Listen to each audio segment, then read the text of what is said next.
Recording in progress. 본문은 욥기 2장 7절에서 10절입니다. 욥기 2장 7절에서 10절 말씀 함께 봉독하겠습니다. 사탄이 이에 여호와 앞에서 물러가서 욥을 쳐서 그의 발바닥에서 정수리까지 종기가 나게 한지라. 욥이 제 가운데 앉아서 질그릇 조각을 가져다가 몸을 긁고 있더니 그의 아내가 그에게 이르되 당신이 그래도 자기의 온전함을 굳게 지키느냐? 하나님을 욕하고 죽으라. 그가 이르되 그대의 말이 한 어리석은 여자의 말 같도다. 우리가 하나님께 복을 받았은즉 화도 받지 아니하겠느냐 하고 이 모든 일에 욥이 입술로 범죄하지 아니하니라. 아멘.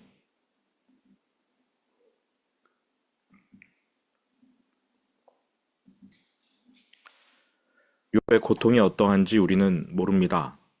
다만 자녀를 잃은 고통, 그것도 모든 자녀를 한꺼번에 잃은 고통은 인간이 견딜 수 없는 가장 큰 고통이라는 사실뿐입니다. 그 외에 우리가 알 수 있는 것은 없습니다.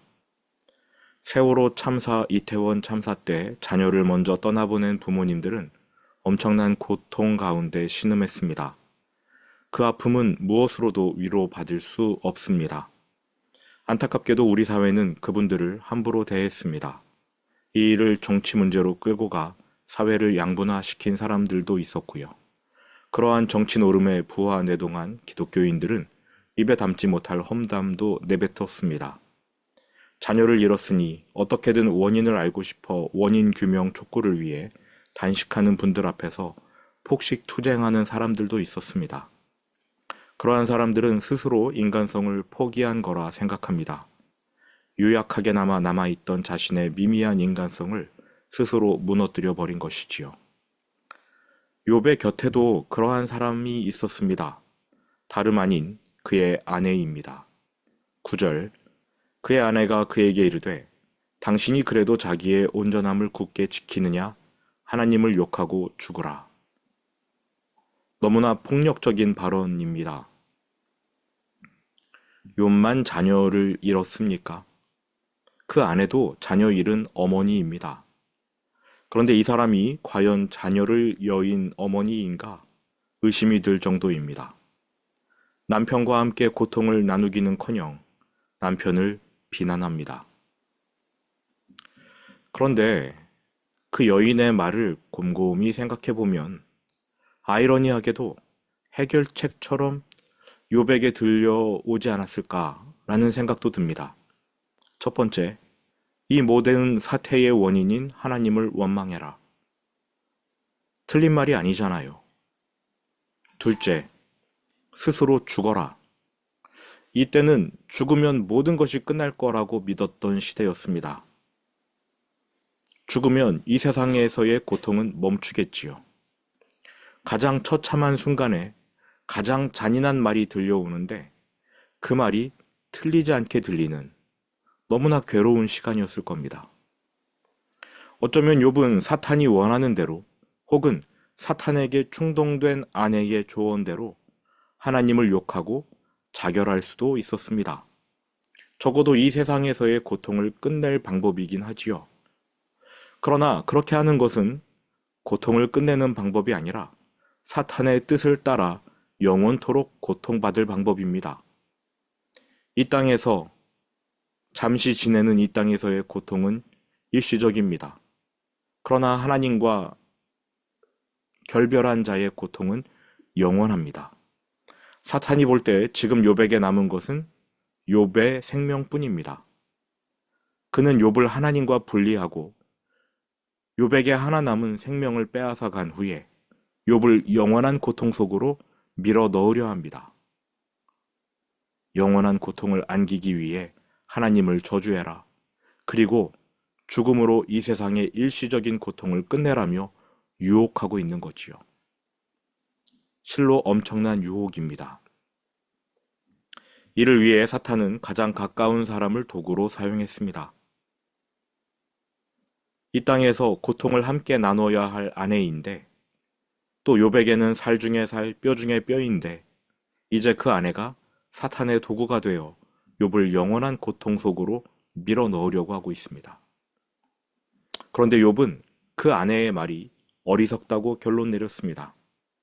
사탄의 길을 따르지 않기로 다짐한 것입니다. 가장 처참한 순간, 가장 잔인한 말이 들려오는데 그 말이 틀리지 않게 들리는 너무나 괴로운 시간에 하나님을 욕하고 자결함으로써 이 세상의 고통을 끝낼 수도 있었지만 욥은 그 고통을 끝까지 품기로, 호흡을 다하는 날까지 그 고통을 끌어안기로 선택합니다. 10절, 그가 이르되 그대의 말이 한 어리석은 여자의 말 같도다. 우리가 하나님께 복을 받았은즉 화도 받지 아니하겠느냐 하고 이 모든 일에 욥이 입술로 범죄하지 아니하니라. 욥은 지금의 고통이 하나님께로부터 왔다고 믿었습니다. 이 지점에서 욥의 이해와 아내의 이해는 같습니다. 그런데 아내는 그 고통 때문에 하나님을 원망하기로 결심한 반면 욥은 하나님께서 복을 주실 때는 복을 받고 화를 주실 때는 화를 받는 것이 마땅하다. 자신이 당면한 이 상황이 선이냐 악이냐를 판단하지 않겠고 또 선악 판단에 따라 하나님을 원망할지 말지도 결정하지 않겠다. 쉽게 말해 하나님이 주시는 그대로 받아들이겠다. 이러한 입장을 갖고 있습니다. 얼핏 초막절의 정신과 유사해 보입니다. 초막절, 길거리에 초막을 짓습니다. 초막에 거주하면 하나님이 비를 내리실 때 비를 맞아야 하고 하나님이 바람을 보내시면 바람을 맞아야 합니다. 우리는 하나님께서 주시는 것에 대해 선악을 판단하려고 합니다. 밖에 나가서 자는데 비가 오고 바람이 불면 우리는 하나님을 탓합니다. 왜 이러십니까? 그런데 그 선악의 기준이 무엇이지요? 하나님께서 주시는 것에 대해 우리가 선악을 판단하는데 그 선악의 기준이 무엇입니까? 선악과를 먹은 이후 인간의 기준은 선악이 아니라 호, 불호입니다. 내가 좋으면 선이고 복이지만 내가 싫어하는 것은 아무리 선해 보여도 그것은 복이 아니라 악입니다. 하나님이 선하다고 규정해도 내가 싫으면 악이에요. 그러니까 선악의 기준이 나의 호, 불호입니다.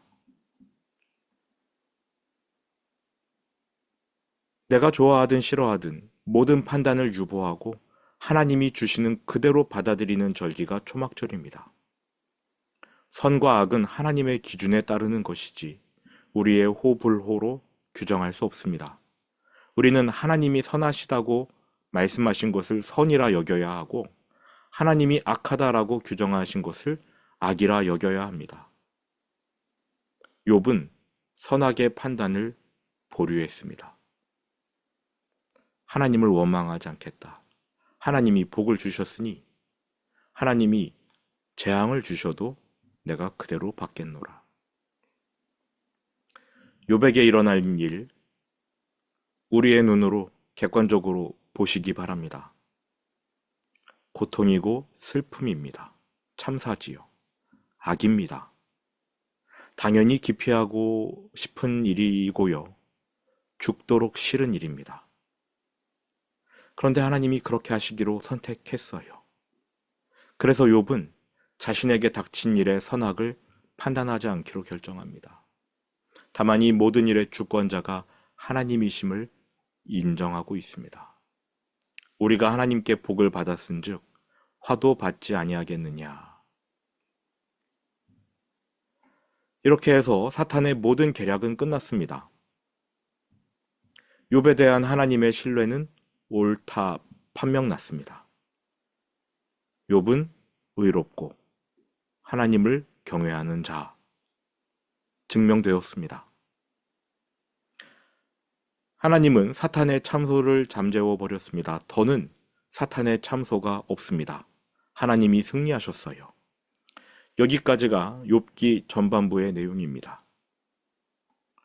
욥기를 아무 생각 없이 읽다 보면 아무 질문이 떠오르지 않습니다. 하지만 내가 그 현장에 들어가면요. 욥이 당한 일들을 내 두 눈으로 직접 관찰하고 상상하기 시작하면 그때부터 질문이 떠오르기 시작합니다. 이 모든 일이 내가 아는 신앙 원리, 신앙 상식, 내가 아는 하나님과 달라도 너무 다르기 때문입니다. 욥기의 내용, 우리가 배운 기독교 신앙과 충돌할 수밖에 없어요. 그래서 수많은 질문과 의문을 품게 되는데 성경은 답해주지 않습니다. 그래서 우리는 그냥 덮어두고 읽어버립니다. 이쯤에서 욥기는 어떠한 책인가 말씀드리고 싶습니다. 욥기에서는요, 답을 찾을 수가 없습니다. 욥기는 답을 주는 책이 아닙니다. 해답이 없어요. 다만 이 세상에서 하나님이 행하시는 일을 우리 인간의 지혜로는 알 수 없다. 하나님이 왜 그렇게 하시는지, 언제 어떻게 그렇게 하시는지 우리는 알 수 없다. 인간의 한계만 확인할 뿐입니다. 잠언은요, 하나님의 길을 분별하고 선택하여 걷는 것이 지혜라고 말합니다. 그런데 그것은 지혜의 근본, 즉 시작점일 뿐입니다. 반면에 욥기가 말하는 지혜는요, 지혜의 도착 지점입니다. 하나님은 크신 분이다. 인간은 하나님의 뜻을 알 수도 이해할 수도 없다. 그러나 그 뜻이 이해되지 않더라도 욥처럼 순종할 수는 있습니다. 이것이 욥기가 말하는 지혜의 결론이지요. 우리는 경건한 신앙인에게 고난이 닥치지 않으리라 예상합니다. 그렇게 기대합니다. 또 하나님을 잘 믿으면 물질의 복, 자녀의 복, 건강의 복을 얻으리라 소망합니다. 영혼이 복받고 몸이 복을 받고 지갑이 복을 받는 삼박자 구원 저도 좋아합니다. 그렇게만 되면 굳이 전도 안 해도 될 것 같다는 생각이 듭니다. 복 받으려고 다 예수 믿기 위해 교회에 올 테니까요. 그런데 욥기를 펼치는 순간 다 깨져버립니다. 왜 신앙이 좋은 사람이, 경건한 자가 어려움을 겪습니까? 왜 악인은 승승장구할까요? 공의의 하나님이 다스리는 세상에서 왜 이런 모순이 생깁니까? 욥기를 읽는 동안 우리는 왜 라는 질문을 품게 되는데 성경이 답을 해주지 않습니다. 욥기는 그 대신에 이 세상에 모순이 가득하다라는 현상을 보여줄 뿐입니다. 그거는 욥기가 아니어도 우리가 다 아는 사실이잖아요.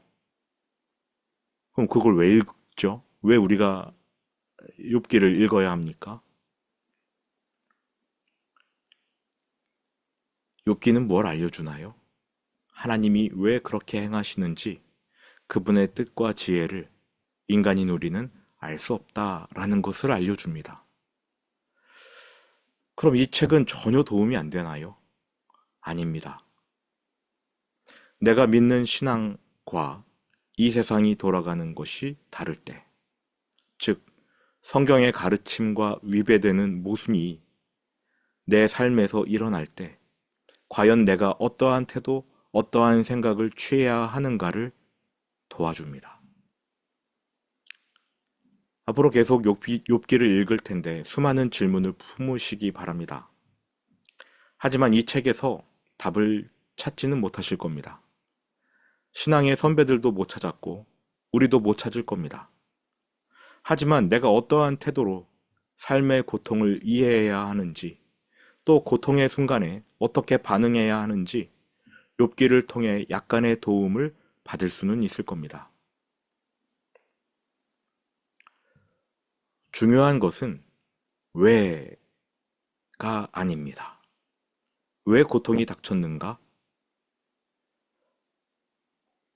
이 질문이 중요하지 않습니다. 특별히 고통의 순간, 왜? 라는 질문은 도움이 안 됩니다. 우리는 왜라는 질문을 던지지요. 하나님, 왜 제가 이 고통을 당해야 합니까? 왜 저예요? 혹은 왜 이런 일이 일어났지요? 하나님이 답을 안 해주세요. 그럼 언제라는 질문을 해도 될까요? 언제 이 고통이 끝납니까? 언제까지 제가 참아야 합니까? 이 질문도 중요하지 않습니다. 어떻게 아닙니다. 이 고난은 과연 어떻게 끝날 것인가? 중요하지 않습니다. 중요한 것은 누가입니다. 누가. 누가 이 모든 일, 심지어 고난까지도 주관하시는가? 그는 어떠한 분인가? 그리고 그분과 나는 무슨 관계인가? 이것을 묵상하고 여기에 집중하는 것이 중요합니다. 욥기는 꾸준히 누가, 누가 이것을 강조합니다. 이 책에서 배울 수 있는 또 한 가지 가르침이 있다면 주변에 고통받는 사람을 어떻게 이해해야 하는가입니다. 사람들이 당하는 고통을 어떻게 이해해야 할까요? 그들이 왜 고통당하는지 그 원인을 찾아내어 말해주는 게 중요할까요? 그들의 고난이 언제 어떻게 끝날지를 예상해보고 점치는 게 중요할까요? 아닙니다. 욥기는 고통당한 사람 곁에 우리가 어떠한 마음으로 있어줘야 하는지, 그 사람들의 아픔을 어떻게 위로하고 도와줘야 하는지 넌지시 알려줍니다. 여러 반면 교사들을 등장시켜서 가르쳐줘요. 저렇게 하면 안 된다 라고 가르쳐줍니다. 그런데 그 반면 교사들의 모습이 우리의 모습과 별반 다르지 않습니다. 이제 욥기가 본격적으로 시작됩니다. 친구들이 나올 거예요. 친구들과 욥의 정말 뭐라고 해야 될까? 아주 잔인한 대화들, 그리고 정말 쓸데없는 대화들 같이 보이는 그러한 이야기들이 말잔치처럼 등장합니다. 그 가운데 우리는 어떠한 길을 선택해야 될까? 라는 것이 조금씩 조금씩 보이는 것 같아요. 앞으로 그러한 길들을 같이 찾아가 보셨으면 좋겠습니다. 오늘은 욥이 끝까지 하나님 곁에 붙어 있었다는 것을 기억하시기 바랍니다. 고통의 순간에 왜, 언제, 어떻게 이러한 질문보다는 누가 나와 함께 하시는가? 그분은 어떠한 분이신가? 나는 그분과 어떠한 관계인가? 이것을 생각하는 것이 중요하다는 사실도 기억하시고요. 들은 말씀 마음에 새기면서 주기도문으로 예배를 마치겠습니다.